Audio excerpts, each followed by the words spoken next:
लोगों ने बेटा लिंकेज वाला पार्ट खत्म किया है। ठीक है, लिंकेज में हमने ये पढ़ा कि लिंक जीन्स क्या होते हैं, किस तरीके से लिंकेज होती है, क्रॉसिंग ओवर होती है, यानी कि रिकॉम्बिनेशंस होते हैं। तो ध्यान रखिएगा आप लोग कि क्रॉसिंग ओवर और रिकॉम्बिनेशन, जब क्रॉसिंग ओवर होगी तभी रिकॉम्बिनेशन बनेगी। ठीक है, आपको मैंने ये भी बता दिया है कि क्रोमोसोम पर जो जीन्स प्रेजेंट होते हैं, क्रोमोसोम पर जो जीन्स प्रेजेंट होते हैं उन जीन्स के बीच की डिस्टेंस, यानी कि क्रोमोसोम पर प्रेजेंट सारे जीन्स कितनी दूरी पर हैं, कौन सा जीन कहाँ पर है, ये भी हम पता लगा सकते हैं। जैसे हमने कहा था कि सेंटीमॉर्गन की बात की थी हमने ना, सेंटीमॉर्गन की बात की थी बेटा। तो ध्यान रखना, रिकॉम्बिनेशन फ्रिक्वेंसी का फॉर्मूला मैंने आपको बताया है। रिकॉम्बिनेशन फ्रिक्वेंसी का फॉर्मूला मैंने आपको बता दिया है। Recombination frequency is equal to number of recombinant, यानी रिकॉम्बिनेंट की संख्या अपॉन टोटल प्रोजेनी। ये आपको मैंने बताया है क्या, रिकॉम्बिनेशन इनटू 100 है ना, इनटू 100 करते हैं। तो recombination frequency is equal to recombinant की संख्या अपॉन टोटल प्रोजेनी इनटू 100। इस फॉर्मूले को लगाकर आप रिकॉम्बिनेशन फ्रिक्वेंसी निकाल सकते हैं। अगर कहीं भी क्वेश्चन में रिकॉम्बिनेशन फ्रिक्वेंसी दी है, जो न्यूमेरिकल आता है उसमें रिकॉम्बिनेशन फ्रिक्वेंसी दी है बेटा, है ना, तो आपको समझ लेना है कि जैसे रिकॉम्बिनेशन फ्रिक्वेंसी 2% की है, यानी कि क्रॉसिंग ओवर भी 2% है। बात समझ आ रही है? तो रिकॉम्बिनेशन फ्रिक्वेंसी बराबर क्रॉसिंग ओवर की फ्रिक्वेंसी, कितनी बार क्रॉसिंग ओवर हुआ है ये वाला। तो क्रॉसिंग ओवर और रिकॉम्बिनेशन फ्रिक्वेंसी को आप एक ही मान के चलेगा। अगर कहीं भी क्रॉसिंग ओवर लिखा हुआ आता है तो आपको ध्यान रखना है कि ये रिकॉम्बिनेशन फ्रिक्वेंसी, यानी कि रिकॉम्बिनेंट्स हैं। अगर किसी ने कहा कि इतने रिकॉम्बिनेंट बने, 20 रिकॉम्बिनेंट बने, इसका अगर क्वेश्चन कुछ ऐसा आता है कि इसका और इसका क्रॉस कराया गया तो 20 रिकॉम्बिनेंट बने, तो 20 रिकॉम्बिनेंट बने, यानी कि आपको ध्यान रखना है कि 20 क्रॉसिंग ओवर हुए। तो ये इस तरीके से क्वेश्चन बनते हैं। क्वेश्चन लगाएंगे तब समझ में आएंगे आपको। ठीक है, क्वेश्चन लगाइएगा बेटा इसके, और ध्यान रखिएगा 1% रिकॉम्बिनेशन फ्रिक्वेंसी बराबर 1 सेंटीमॉर्गन बताया था मैंने। 1% रिकॉम्बिनेशन फ्रिक्वेंसी बराबर 1 सेंटीमॉर्गन। अगर 20% रिकॉम्बिनेशन फ्रिक्वेंसी दी है तो 20 सेंटीमॉर्गन। इस तरीके से आपको ध्यान रखना है क्वेश्चन कैसा आ रहा है। हमने सेक्स लिंकेज पढ़ लिया, जिसमें एक्स लिंकेज पढ़ा था, यानी कि एक्स क्रोमोसोम पर प्रेजेंट जीन्स की वजह से होने वाली इनहेरिटेंस। यानी एक्स लिंकेज का मतलब है कि एक्स क्रोमोसोम पर जो जीन्स प्रेजेंट हैं वो आगे की जनरेशन में किस चीज़ को आगे बढ़ा रहे हैं। ठीक है, जिसको एक्स लिंकेज कहा था। हमने हीमोफीलिया के बारे में पढ़ा था, कलर ब्लाइंड के बारे में पढ़ा था।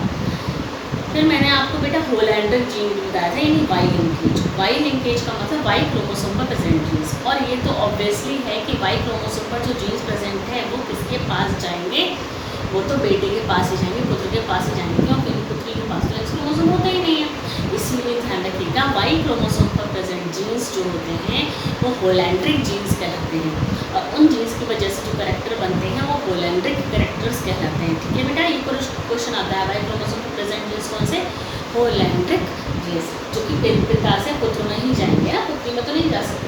ठीक, अब हम बात करते हैं, अभी एक्चुअली हमें बात करनी है अब इम्पॉर्टेंट टॉपिक जो कि बोर्ड के लिए भी बहुत ही इम्पॉर्टेंट है। कौन सा, क्रोमोसोमल थ्योरी ऑफ इनहेरिटेंस, जिसको मैं एनसीईआरटी से भी आपको एक क्रॉस को समझाऊंगी। ठीक है, अभी तो मैं आप छोटा सा एक टॉपिक है एक लाइन का वो बता रही हूँ कि criss cross inheritance. Criss cross inheritance का मतलब क्या है? क्रिस क्रॉस इनहेरिटेंस का मतलब है कि जब कैरेक्टर्स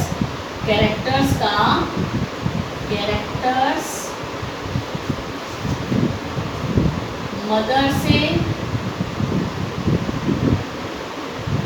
पुत्र में जाना, कैरेक्टर्स का मदर से पुत्र में जाना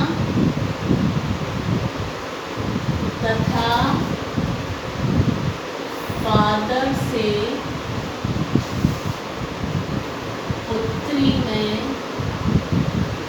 जाना, यानी कोई भी कैरेक्टर है वो मदर से पुत्र में जाता है और फादर से पुत्री में जाता है। ठीक है, जैसे मैंने आपको बताया था ना कि ये एक्स क्रोमोसोम मदर का है और ये XY क्रोमोसोम किसका है, फादर का है। तो एक्स क्रोमोसोम क्रोमोसोम एक, ये जो मदर के पास जो दो एक्स क्रोमोसोम होते हैं ना, एक एक्स क्रोमोसोम तो पुत्र के पास जाता है और दूसरा एक्स क्रोमोसोम पुत्री के पास जाता है। लेकिन फादर के पास जो एक एक्स क्रोमोसोम है वो किसके पास जाएगा? पुत्री के पास जाएगा। क्यों? क्योंकि फादर का वाई क्रोमोसोम पुत्र के पास जाता है। समझे बात को? देख लीजिए, मदर का एक्स, फादर का एक्स, पुत्री होगी, मदर का एक्स, फादर का वाई, पुत्र। यानी कि फादर के पास जो दो एक्स वाई होते हैं, एक्स किसके पास जाता है? पुत्री के पास जाता है, क्योंकि वाई तो केवल पुत्र के ही पास जा सकते हैं ना, तो एक्स किसके पास जाएगा? पुत्री के पास जाएगा। इसको कहते हैं क्रिस क्रॉस इनहेरिटेंस, यानी मदर से पुत्र में जाना कैरेक्टर और फादर से पुत्री में जाना कैरेक्टर्स का, इसको कहते हैं क्रिस क्रॉस इनहेरिटेंस। ठीक है, चलिए इतना है। अब हम इसके बाद पढ़ने जा रहे हैं क्या? Chromosomal theory of inheritance. ठीक है बेटा, इसी को कहते हैं क्रिस क्रॉस इनहेरिटेंस। अब हम पढ़ने जा रहे हैं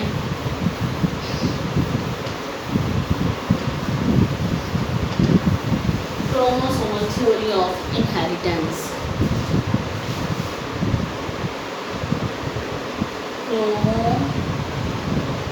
chromosomal theory of inheritance. Chromosomal theory of inheritance यानी कि हेरिडिटी की क्रोमोसोम की थ्योरी। अब मैं आपको बताऊं ये थ्योरी किसने बताई? इस थ्योरी को बताने वाले साइंटिस्ट थे सटन एंड बॉवेरी।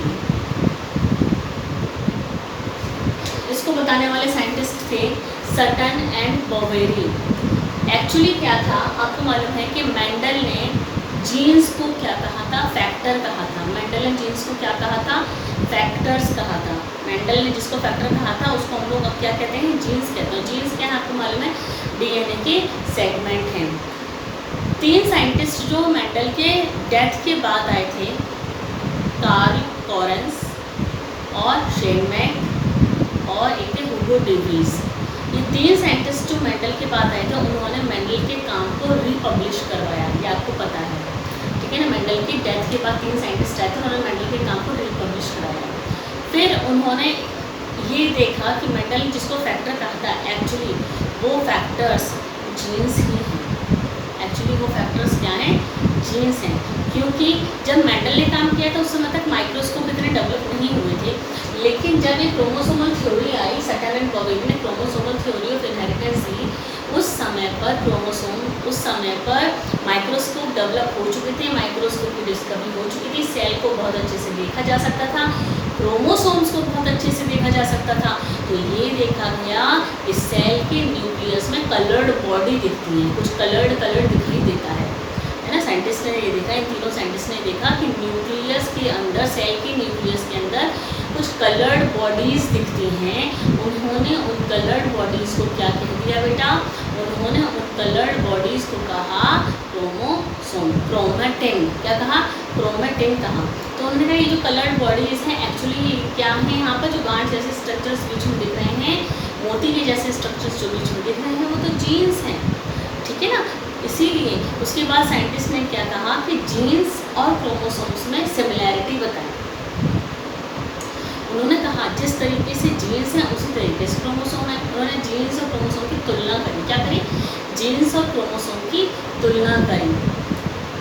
इसीलिए इसको बोलते हैं क्रोमोसोमल थ्योरी ऑफ इनहेरिटेंस, क्योंकि इसमें जीन्स और क्रोमोसोम की तुलना की गई थी। ये बताया गया कि जिस तरीके से क्रोमोसोम पेयर में होते हैं, हमें मालूम है क्रोमोसोम पेयर्स में होते हैं, तो ये बताया गया क्रोमोसोम पेयर्स में होते हैं, उसी तरीके से साइंटिस्ट ने ये पता लगाया क्रोमोसोम पेयर्स में होते हैं, जीन्स भी तो पेयर में होते हैं, जीन्स भी तो पेयर में होते हैं। हमें मालूम है कि क्रोमोसोम पेयर्स में होते हैं। साइंटिस्ट ने कहा भाई क्रोमोसोम के ऊपर जो जीन्स होते हैं वो भी तो पेयर में होते हैं। पेयर कैसे?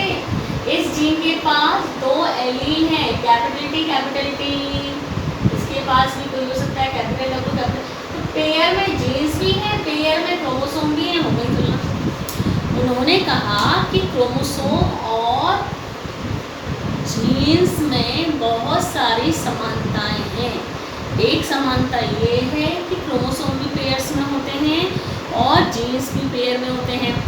दूसरी समानता ये है कि जब आपने मेंडल का लॉ ऑफ सेग्रीगेशन पढ़ा था बेटा, मेंडल का लॉ ऑफ सेग्रीगेशन पढ़ा था आपने, तो लॉ ऑफ सेग्रीगेशन में आपने क्या पढ़ा था कि जो पेरेंट होते हैं, पेरेंट के सेल से जो गैमीट बनते हैं, वो जो दो गैमीट बनते हैं, एक गैमीट जो दो जीन बनते हैं, जो दो जीन बनते हैं, एक जीन एक गैमीट के अंदर चला जाता है और दूसरा वाला जीन दूसरे गैमीट के अंदर चला जाता है।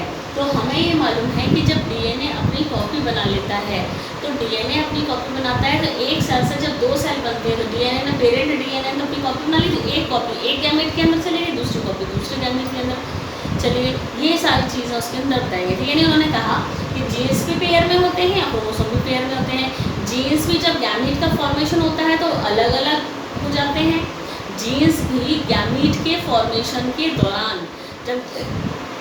जब गैमीट बनते हैं तब जीन्स भी अलग अलग हो जाते हैं। एक गैमीट में बन जाता है, दूसरे गैमीट में। सेम ऐसे ही क्रोमोसोम भी चले जाते हैं। एक आधे क्रोमोसोम एक सेल में चले जाते हैं, आधे क्रोमोसोम दूसरी सेल में चले जाते हैं। उनका तो जीन्स और क्रोमोसोम में बहुत सारी समानताएं हैं, इसीलिए इसको कहा गया क्रोमोसोमल थ्योरी ऑफ इनहेरिटेंस। क्या कहा गया? Chromosomal theory of inheritance. पहले मैं आपको थोड़ा सा क्रोमोसोमल थ्योरी ऑफ इनहेरिटेंस के बारे में लिखवा रही हूँ, उसके बाद में मैं आपको एनसीईआरटी से इसको समझाऊंगी। ठीक है, चलिए हम लोग क्रोमोसोमल थ्योरी ऑफ इनहेरिटेंस के बारे में लिख लेते हैं। थोड़ा सा क्या है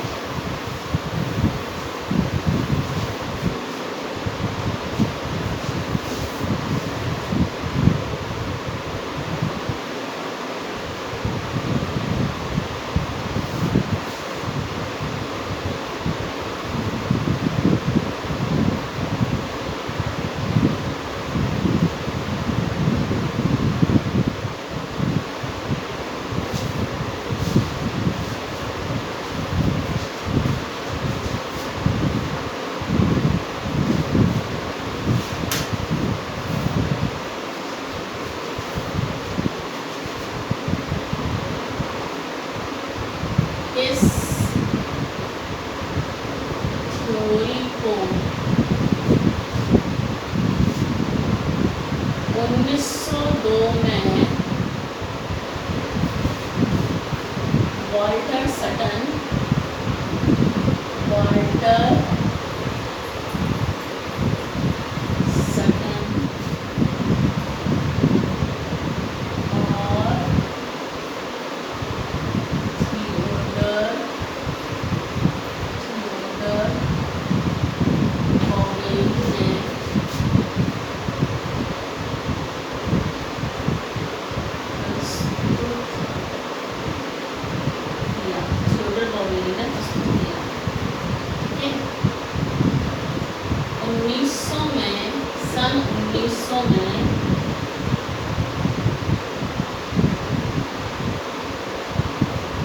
सन 1900 में तीन साइंटिस्ट, कौन से तीन साइंटिस्ट? हुगो डीवीस, दूसरे कार्ल लॉरेंस और तीसरे थे शेरमैक।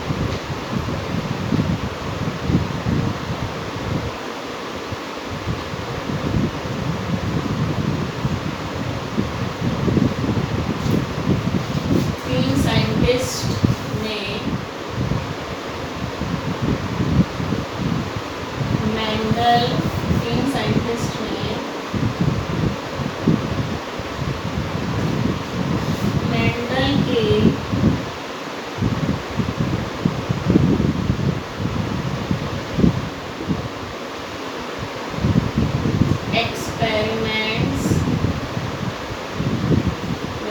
के एक्सपेरिमेंट्स के रिजल्ट को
सेल डिवीजन को भी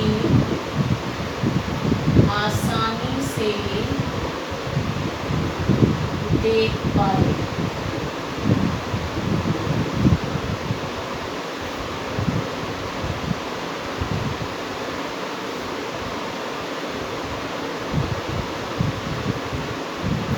उन्हें न्यूक्लियस में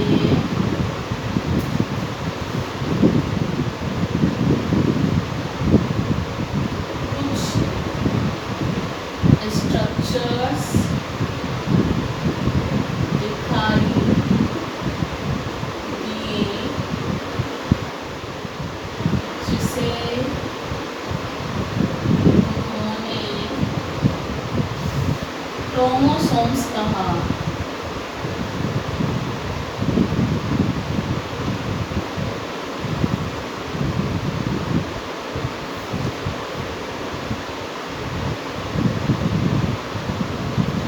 सन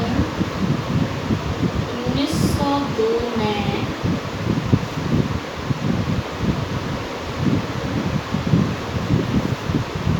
मियोसिस के दौरान मियोसिस डिवीजन के दौरान क्रोमोसोम्स की मूवमेंट्स को भी देखा गया।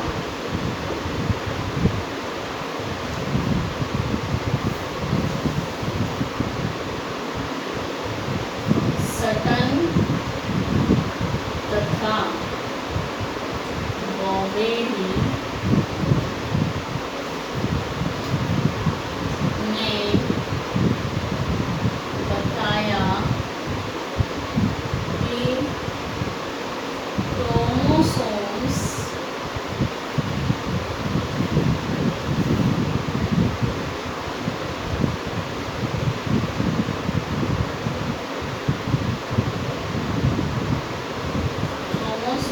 तथा जीन्स के व्यवहार में बहुत समानताएं हैं।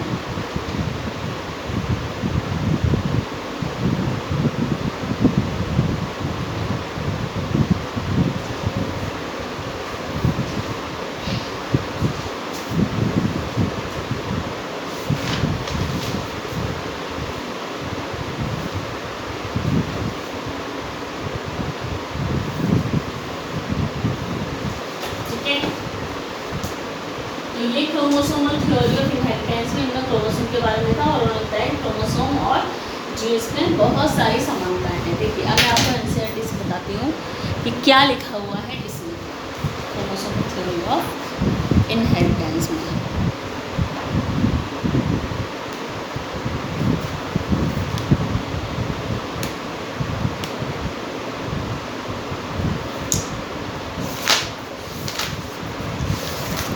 ये है आपका page number chromosomal theory of inheritance, page number 80 पर, page number 80 chromosomal theory of inheritance देख लीजिए। ठीक है, ये नीचे दिया हुआ है क्रोमोसोमल थ्योरी ऑफ इनहेरिटेंस। क्या लिखा है? Mendel published his work on inheritance of characters in 1865। Underline कर लेना है इसको, यहाँ से बेटा नीट में क्वेश्चन बनता है। मेंडल ने अपने काम को पब्लिश कब किया? 1865 में, but for several reasons it remain unrecognised till 1900। Publish तो किया था इन्होंने अपने काम को 1805 में, लेकिन 1900 तक उनके काम पर किसी ने ध्यान नहीं दिया। Firstly communication was not easy. क्या कारण था कि उनके काम पर किसी ने ध्यान नहीं दिया? ये मैं आपको पहले बता चुकी हूँ कि communication was not easy. Communication जो था इजी नहीं था। कम्युनिकेशन इजी नहीं था मतलब उस समय पर जब मेंडल ने काम करा था, कम्युनिकेशन के लिए जैसे कि ना तो रेडियो थे, ना टीवी थे, ना न्यूज़पेपर आते थे, तो लोगों को कैसे मालूम पड़ेगा कि क्या काम चल रहा है इसमें दुनिया में, ठीक है ना।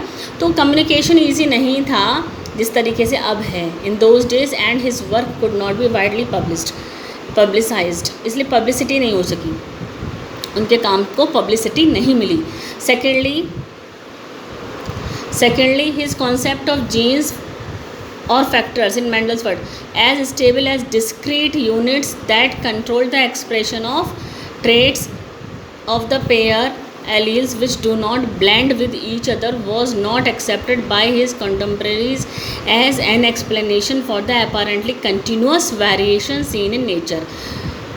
पहली चीज़ तो उनके काम पर ध्यान नहीं दिया गया, इसीलिए क्योंकि उस समय तक ज़्यादा कम्युनिकेशन की फैसिलिटी नहीं थी।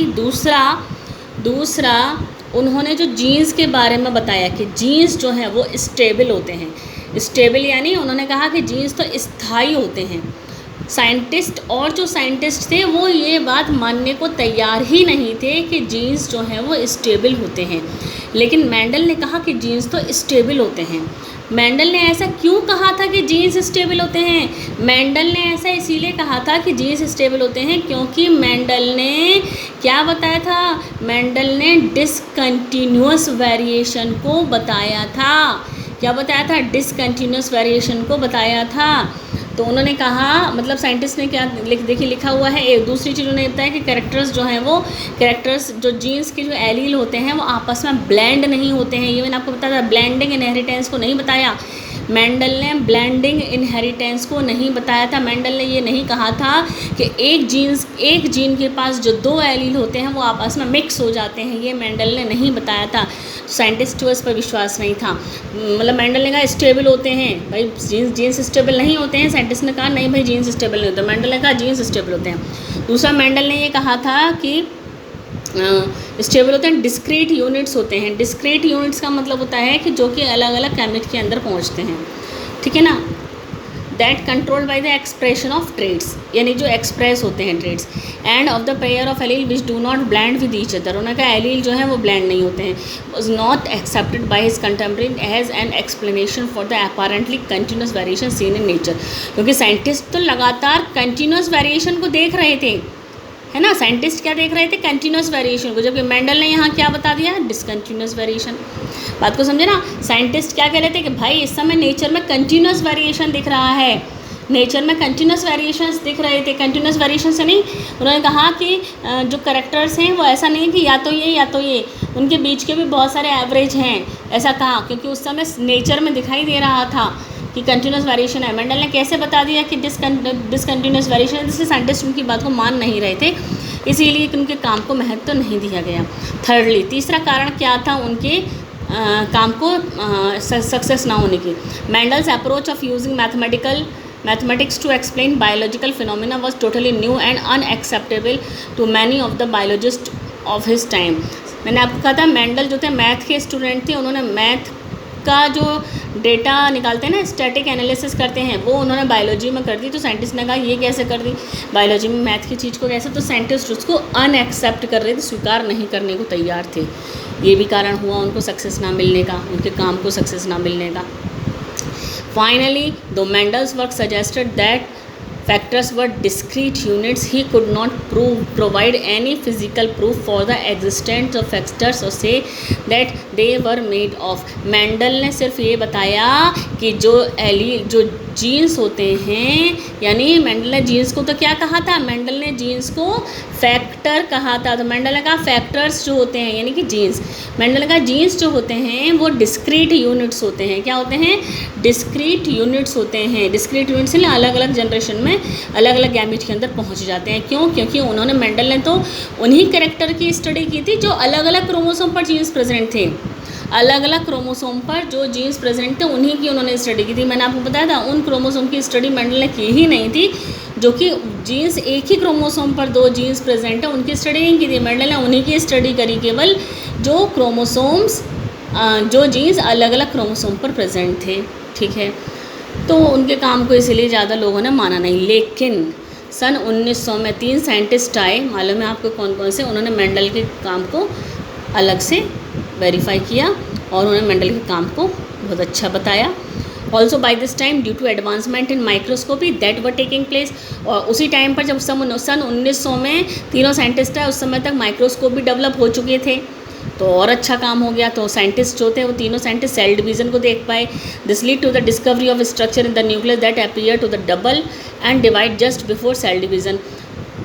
ये इस लाइन को देखिए, क्योंकि उस समय तक न्यूक्लियस को देखा जा सका था, क्योंकि क्रोमोसोम, क्योंकि जो माइक्रोस्कोप थे उसकी डिस्कवरी हो चुकी थी, इसीलिए न्यूक्लियस को देख पाए वो साइंटिस्ट। और साइंटिस्ट ने ये भी देखा कि जब सेल डिवीज़न होता है सेल में तो क्रोमोसोम डबल होते हैं और फिर आधे आधे डिवाइड हो जाते हैं। ठीक है, साइंटिस्ट ने ये देखा कि सेल डिवीज़न से पहले क्रोमोसोम डबल होते हैं और फिर डिवाइड हो जाते हैं। ठीक, दीज वर कॉल्ड क्रोमोसोम, और उसको उन्होंने क्या कह दिया, क्रोमोसोम, यानी coloured bodies as they were visualised by staining. Coloured bodies कहा क्योंकि वो स्टेन से स्टेन हो जाते हैं, किसी कलर से स्टेन हो जाती हैं, इसलिए उसको क्रोमोसोम कह दिया। 1902 में the chromosome movement during meiosis had been work out. सन 1902 में क्रोमोसोम का मूवमेंट देखा गया मियोसिस के दौरान। मियोसिस डिवीज़न के दौरान क्रोमोसोम का मूवमेंट देखा गया। मियोसिस डिवीज़न के दौरान क्रोमोसोम का मूवमेंट देखा गया। आपको मैंने मियोसिस पढ़ाई है बेटा, ध्यान करिए। मियोसिस फर्स्ट जो होती है, मियोसिस फर्स्ट,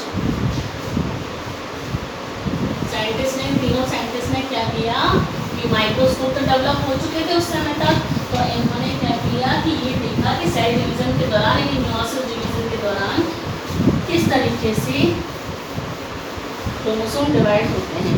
तो उन्होंने कहा, साइंटिस्ट ने कहा कि जब मियोसिस डिवीज़न होता है तो मियोसिस डिवीज़न की जो मियोसिस फर्स्ट स्टेज होती है, जिसमें कि मेटाफेज फर्स्ट होती है, मेटाफेज फर्स्ट में सारे के सारे क्रोमोसोम्स इक्वेटर पर आ जाते हैं,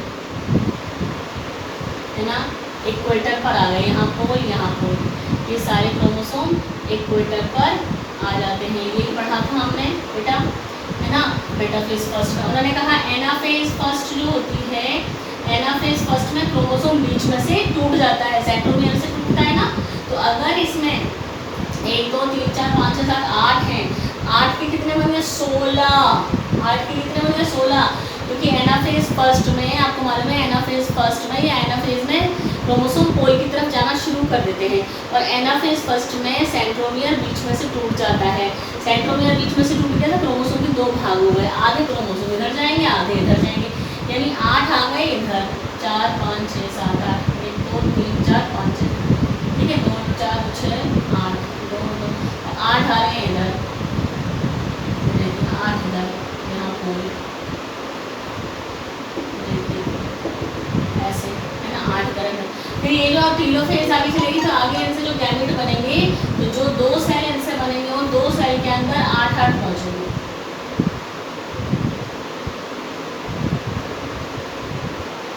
फिर इनमें, फिर इस वाली सेल में मियोसिस सेकंड होगी, इस वाली सेल में क्या होगी, मियोसिस सेकंड होगी।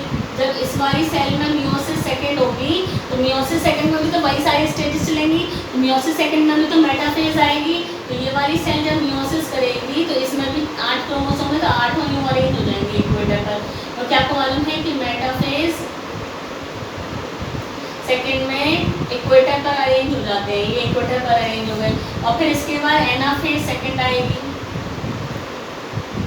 एनाफेज सेकंड में एनाफेज फर्स्ट की तरह से सेंट्रोमियर बीच में से, सॉरी, एनाफेज फर्स्ट में सेंट्रोमियर बीच में से टूटता नहीं है। 8 क्रोमोसोम हैं तो 4 इधर जाएंगे और 4 इधर जाएंगे, ये होता है। एनाफेज फर्स्ट में तो सेंट्रोमियर बीच में से टूटता नहीं है, तो 4 इधर 4 इधर, 4 इधर 4 इधर, तो 4 इधर 4 इधर जाएंगे, 4 हो जाएंगे।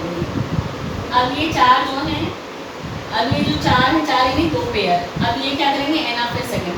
अब एनाफेज सेकंड में सेंट्रोमियर टूट जाएगा बीच में से, तो ये जो 4 हैं, आपको मैंने पढ़ाई है पूरी मियोसिस बेटा, जो 4 हैं इन 4 में से 2 इधर जाएंगे, तो 4 हैं उनमें से बीच में से टूटेंगे, तो 4 इधर 4 इधर, ठीक है।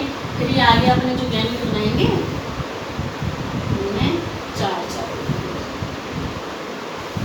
गैमीट के अंदर आप देखिए गैमीट्स दिखाए हैं, क्या दिखाए हैं ये? गैमीट्स दिखाए हैं। तो क्या आपको मालूम मियोसिस डिवीज़न का जो यूज़ है वो किस में किया जाता है? मियोसिस डिवीज़न का यूज़ जो है, मियोसिस डिवीज़न किस में होता है? मियोसिस डिवीज़न होता है गैमीट के फॉर्मेशन के टाइम पर, ठीक है। अब आपको मैं यही चीज़ बेटा यहाँ इससे बताऊँगी, इस डायग्राम से समझाऊँगी। तो हम लोग नेक्स्ट लेक्चर में इसको बहुत अच्छे से समझेंगे बेटा। ये वाला डायग्राम आपको समझना है, और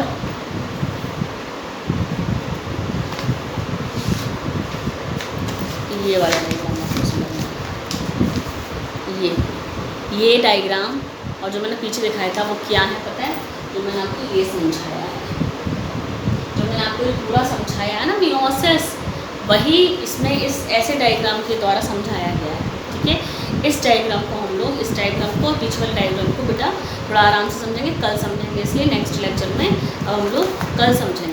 तो आप लोग ध्यान रखिएगा कि मियोसिस में क्या होता है। पहले वाला पार्ट ध्यान करिए, 11th में पढ़ा है आपने बहुत अच्छे से मियोसिस वाले पार्ट को, ठीक है। किस तरीके से मियोसिस होता है, क्योंकि क्रोमोसोमल थ्योरी ऑफ इनहेरिटेंस में अभी यही बताने वाले हैं, किस तरीके से मियोसिस में गैमीट जो है वो अलग अलग हो जाते हैं, और हर गैमीट के अंदर एक DNA और आधे क्रोमोसोम पहुँच जाता है, ठीक है। चलिए, तो नेक्स्ट लेक्चर में हम लोग इसके डायग्राम्स को समझेंगे।